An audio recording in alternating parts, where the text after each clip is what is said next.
करने का सौभाग्य मिलता है। हम किसी भी क्षेत्र में हो उपस्थित हो जाएं, यह हमारे ऊपर गुरुवर की बड़ी कृपा होती है।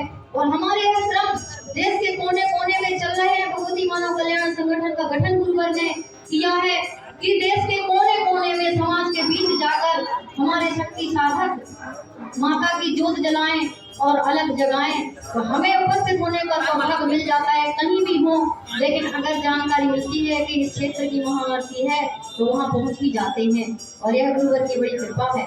और हमारे गुरुवर का कहना यही है कि हमें भक्ति मार्ग पर चलना चाहिए। भक्ति मार्ग पर चलते हुए अगर हमारा धरातल मजबूत हो गया तो फिर हमें और किसी चीज की चाह नहीं रहेगी।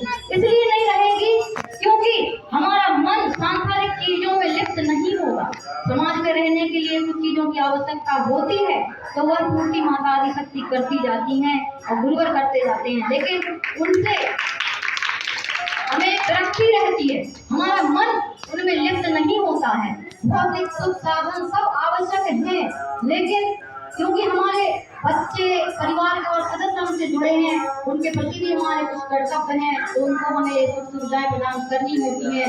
पर अगर हम गुरुवर की साधना नित्य कर रहे हैं और तन मन धन से वचन से पूरे पवित्र मन से निर्मल मन से गुरुवर के चरणों से जुड़े हैं और गुरुवर के सिद्धांतों पर चल रहे हैं, तो दुनिया की कोई भी मोह माया कोई ताकत हमें टिका नहीं सकती है और बहका नहीं सकती है। इसीलिए गुरुवर ने कहा है अपनी आध्यात्मिक उन्नति के ऊपर ध्यान दें।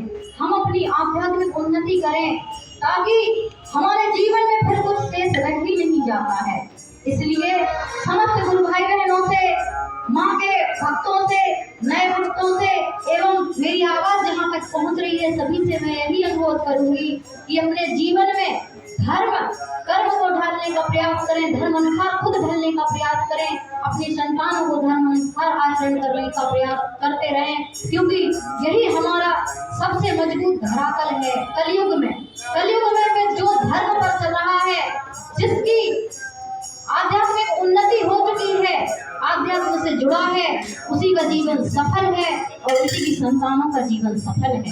हमारे गुरुवर जी का कहना है कि हम नित्य प्रति के कार्य करते रहें, जो भी हमारा कार्य है जिस क्षेत्र से हम जुड़े हैं, लेकिन सुबह शाम या जब भी हमें टाइम ले हम थोड़ा से जाप कर लें, मंत्र उच्चार कर लें, जो साधना नियमित दी है वह करें। बस इतना करने से अगर हमें आलस आता है तो फिर हमारा कुछ नहीं हो सकता।